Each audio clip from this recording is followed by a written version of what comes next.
Hello, my name is Anita Nair and I'm a writer. I live in Bangalore, a city in India.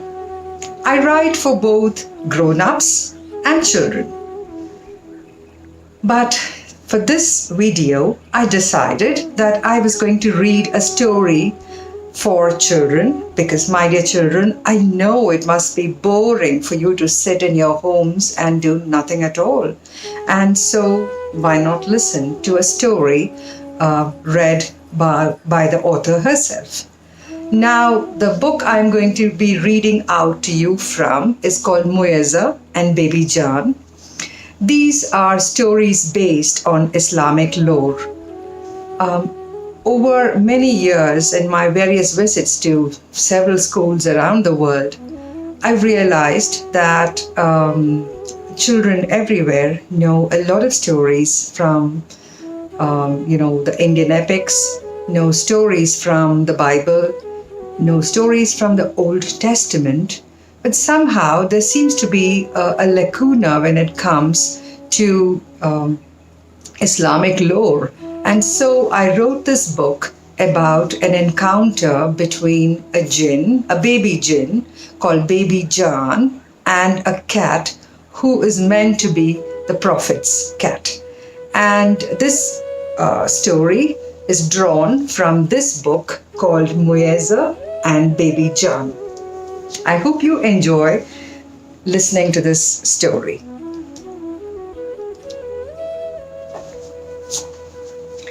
Shahir sat amidst the crown of leaves on top of the date palm and prodded its soft heart with his claws. Could there be a stupider cat than him in the whole universe, including the 7 heavens? He asked himself, slapping his forehead with his paw. As always, he had been sitting in the saddle along with his Shahir as they rode through the desert. Shahir and his followers had stopped to rest at an oasis when Muezza had decided to stretch his legs. Spotting something move in the sand, Muezza had narrowed his eyes. A snake of the desert. Aha! Muezza had thought as he padded his way through the sand. But the snake had been wilier and quicker than he had expected it to be. One moment it was slithering through the sand and the next minute it was gone. That was when Muezza had seen the date palm, a little away from the oasis and standing like a sentinel of the vast desert. Muezza had decided that he would climb the date palm. From there he would have a vantage point of the snake's whereabouts. For a while he had sat there examining every ripple and crease in the sand. But soon the warmth of the sun and the rather cozy perch he had found had made him sleepy. And then disaster had struck. Muezza fell asleep. When he woke up, hearing sounds in the distance, he saw to his horror Shahir saddle up his horse and leave without him. How could it be that his Shahir had forsaken him? And then Muezza had consoled himself that his Shahir would come back for him.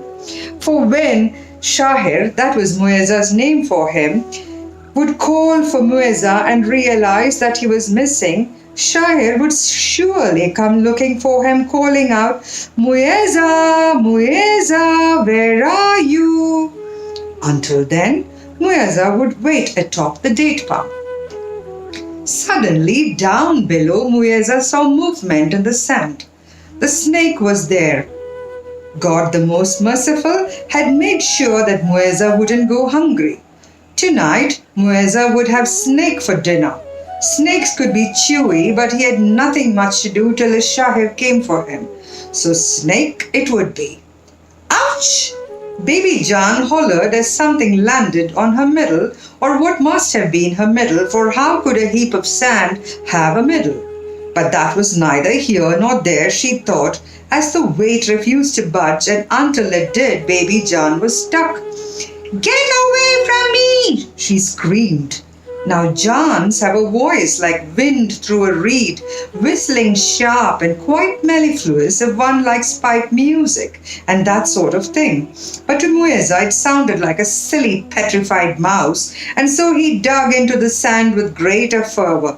"Stop it! You're hurting me!" Baby Jaan cried. "I am not a mouse for you to pounce on." Muezza paused, unable to believe his ears. How could a pile of sand speak?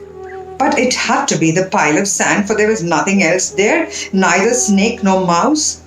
He stopped digging and said quite firmly, "I will have you know that I don't scare. Besides, I'm protected. So you better tell me what idiotic game you think this is. But first, reveal who you are." "For a cat, you use big words," Baby Jaan said. "You see, if you don't move, I can't shift my shape." Muezza stepped back. The pile of sand he had been standing on became a little fountain. "What on earth?" he spat as a jet of water hit him on his nose. Baby Jaan giggled, and the water jet shimmered with the force of a merriment. "I can be whatever I want to be," she said. She was still working on her shape shifts, but the cat didn't have to know that. "Well, I don't like this," Muezza hissed, "and I can pounce on a fountain too." Baby Jaan's mouth opened round as a moon. The water jet turned into a circle of water, but Muezza didn't seem to notice, and neither did Baby Jaan. Only very experienced Jaans managed to accomplish this, and here was Baby Jaan doing it as if it were the easiest thing. "Tell you what," she said hastily, "usually Jaans take the form of a white camel in the desert. I could be that." Muezza shrugged. A camel was a camel, white or beige, single-humped or double-humped, so he stretched and yawned, feigning nonchalance as Baby Jaan prepared to become a white camel. But Muezza's jaw almost fell open at the transformation. She was now a baby camel, and white too. He had seen nothing like it ever before. He put a paw under his jaw and pushed his mouth shut. The camel kneeled on the sand. "You don't need to bow down to me. I'm not Shahir, just his cat." Baby Jaan stared. "I wasn't bowing at you, silly cat. I was just preparing to sit." "But tell me, what are you doing in the desert?" she asked curiously. "Waiting for my Shahir to come find me," Muezza said, peering at the horizon. "Who is this Shahir you speak of?" she asked. Muezza sat up. "He has 99 names. Shahir is just one of them. It means well known." The white camel blinked. The silence of the dusk was broken only by a loud rumble from the camel's belly. "Oops!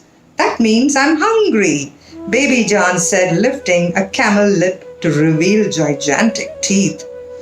Jaan always made sure that Baby Jaan was fed every 8 hours.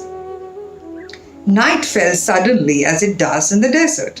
Stars appeared in the skies, countless stars, some of which Muezza had learned to identify while sitting on his Shahir's lap. But right now, Muezza was more struck by the hungry rumble from Baby Jaan's belly. Who knew what jinns like to eat? If they found nothing, then maybe a jinn wouldn't turn its nose at a cat, especially a well-fed, much-cherished cat like him.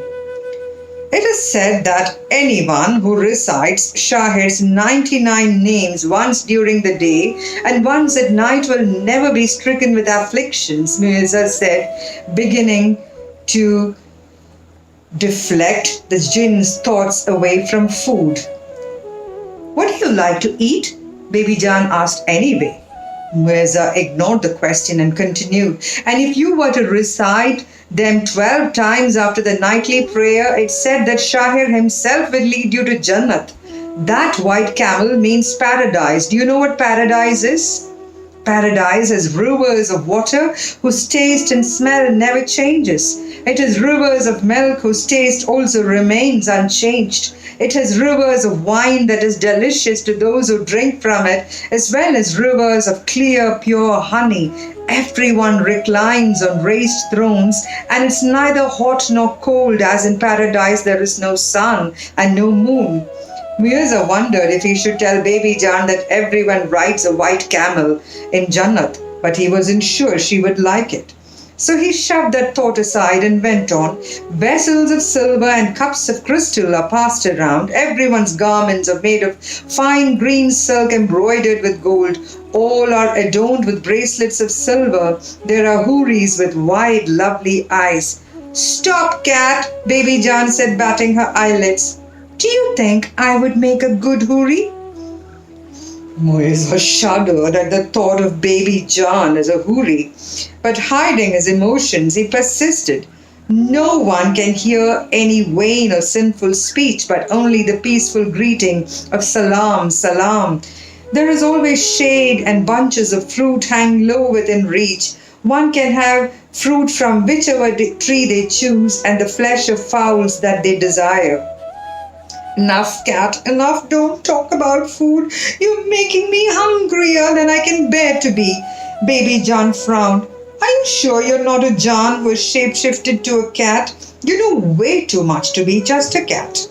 I am not just any cat. I am Muezza, Shahir's favorite cat, and what I know about Shahir's teaching, even the Sahabas may not know as much. Muezza saw that what he had said had made no impact at all on the baby camel, whose teeth seemed to grow larger by the minute. What was he going to do? And then he had a thought, a brilliant, I amaze myself sort of idea. Would you like to hear a story, White Camel? Muezza hoped that by the time he would finish the story, his Shahir would come to his rescue.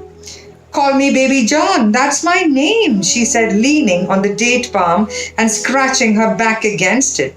I like stories, especially stories with happy endings. In that case, said Muezza, arranging his body so that the desert chill wouldn't seep into his bones, let me begin with mine. It is not necessary for a storyteller to reveal who he is or what makes him a storyteller, but as God, the most merciful, knows, my life may have been that of an ordinary cat's, had my Shahir not taken me into his home and heart and made my life quite extraordinary. Thank you.